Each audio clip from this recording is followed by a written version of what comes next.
Hey there, class. So this week we are continuing in the same module, and what I have done for this week is I've picked several male authors that share the similar theme when it comes to their male characters. And that theme is the idea of time passing and that question of what really have I accomplished with my life. Now, this theme was really common in that late 1950s, 1960s era when a lot of male authors really presented for one of the first times that idea of a flawed male lead and that question of what have I really done with my life, and have I provided enough? Have I been a good enough husband? Have I been a good enough father? Have I really set out and accomplished the goals that I once visualized for myself? So previously to this, some of the other male authors that we read, they either presented really strong male leads that were nearly unattainable, or those male characters in like the Lost Generation or the Beat Generation that we just finished with. They were more dreamers, whimsical, wanderers, trying to find their place. And so they were still really setting their goals and figuring out their lives.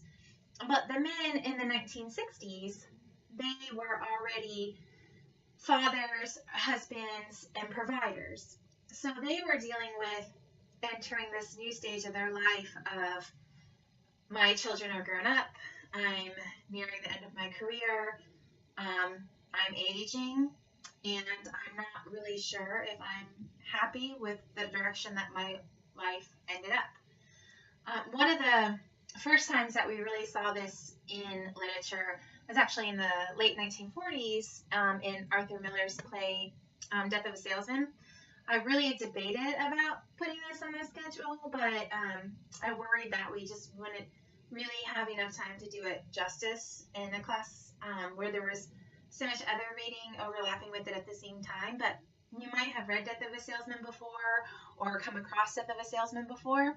But in Death of a Salesman, Arthur Miller takes his main character, Willy Loman, and Willy Loman is at that age where he's going to retire, although he thinks that he's still the successful salesman. He's realizing that he never was, that he has the vision of how he has seen himself throughout his life never really came true. But at the same time, it doesn't mean that his life wasn't successful. He had a marriage, he had children, and the children, although he elevated them to this status that was near impossible to achieve, they were still accomplished men in their own right. So when he dies, there's this question of if it was all, there's that question lingering, I guess, of the dreams that we have when we're young, just because they don't come true when we're old, does that lessen the dream, or does that lessen our quality of life?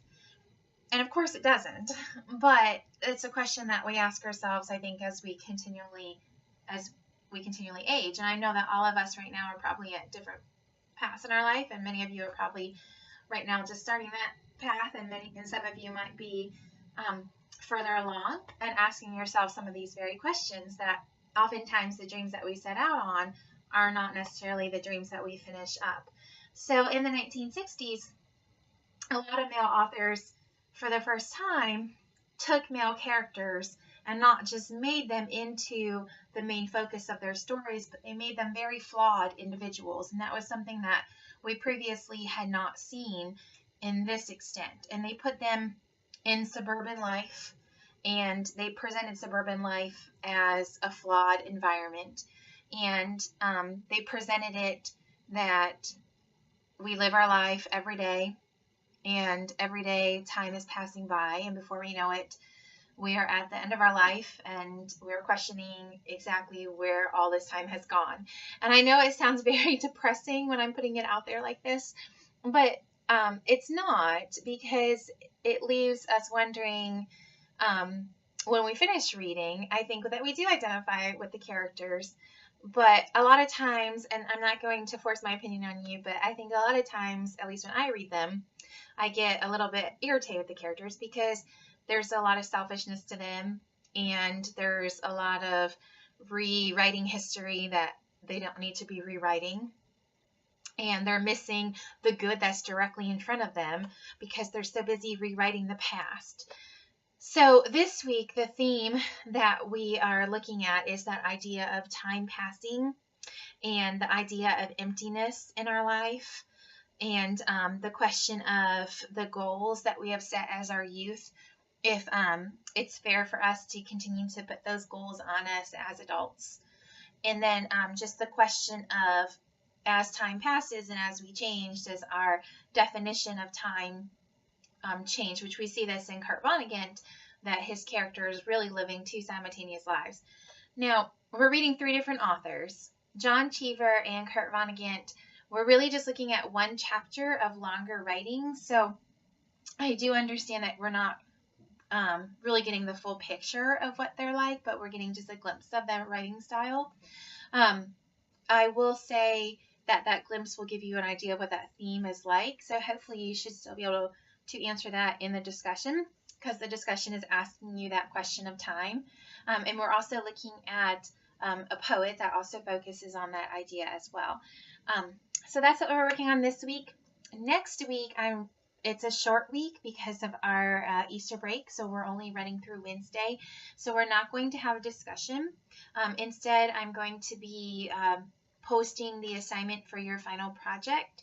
The final project will finish up throughout the class, so you'll be having through next week and through the end of the class to be working on the final project. So you will see those instructions next week, and will give you time to get started with it and start brainstorming for it. But if you have any questions as you work throughout the theme this week, please either post in discussion or you can reach out to me then at any time.